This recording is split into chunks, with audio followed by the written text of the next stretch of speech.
شەیدا سەیاد دەرچووی بەشی فیزیایە و پاڵپشت بە توانە زانستیەکانی توانیوێتی کارگەیەک بۆ دروستکردنی سابوون و بەرهەمە جوانکاریەکان بکاتەوە، هاوشانی کاڵای هاوردەی وڵاتان بەرهەمەکانی لە بازاڕدا ساغ بکاتەوە.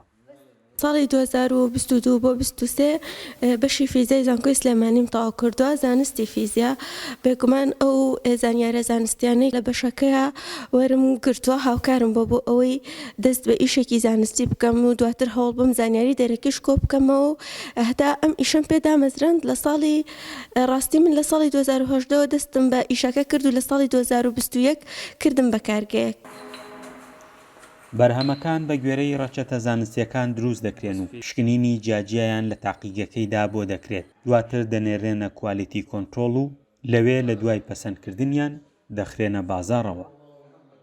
بێگومان ئەو بەرهەمانی کە لێرە دروست دەکرێن هەمووی بەپێی ڕەچەتەی زانستی دروست دەکرێن و ئێمە لە ناو کارگەیە تاقیگەیەکی بچووکمان هەیە بۆ خۆمان لە دوای دروستکردنی هەر بەرهەمێک هەمووی ئەبینە ئەو تاقیگەیە و ئەو فەحسانی کە لێرە بۆ یەکرێ بۆ نمونە فەحسی pH فەحسی خەستیە هەندێ لە فەحسی حەساسیەتەکان دواتر کە لە فەحسی خۆمان دەرچوو ئەنێرینە کوالیتی کۆنترۆڵ لەوێش وردتر و چڕوپڕتر فەحسەکانیان بۆ ئەکرێت اینجا خێنە بازاڕەوە.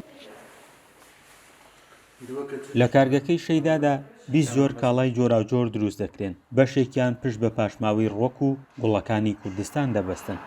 ئەمە لە ئێستاە زیاتر لە 20 جۆر بەرهەم دروست دەکەین لەناو کارگەکەیە و سەرجەم بەرهەمەکانمان لە ڕووی تەندروستیەوە مۆڵەتی بڵاوکردنەوەیان هەیە و هەر بەرهەمێکیشمان بۆ جۆرە مەبەستێک بەکارهێنرێ. بۆ نمونە سابوونەکانمان ئەگەر بڵین 6 بۆ 7 جۆر سابوون دروست دەکەین بەپێی ئەو پێکاتەی تایەتی هەندێکیان بۆ پێستی چۆر بۆ پێستی وشک بۆ زیبکە بۆ حەساسێت و هەروەها غوسولمان هەیە بۆ ئیلتیهابی پێست بۆ چەوری پێست بۆ وشکی پێست و سیرۆممان هەیە زەیتی ناوکی هەنار و کۆمەڵە زەیتێکی ترمانەیە هەندێک لە بەرهەمی جوانکاری خانمانمان هەیە.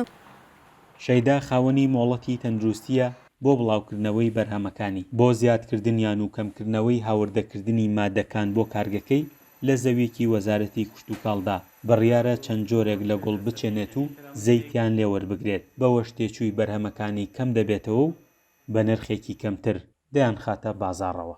فەرحان هەورامانی، دەنگی ئەمریکا، هەڵەبجە.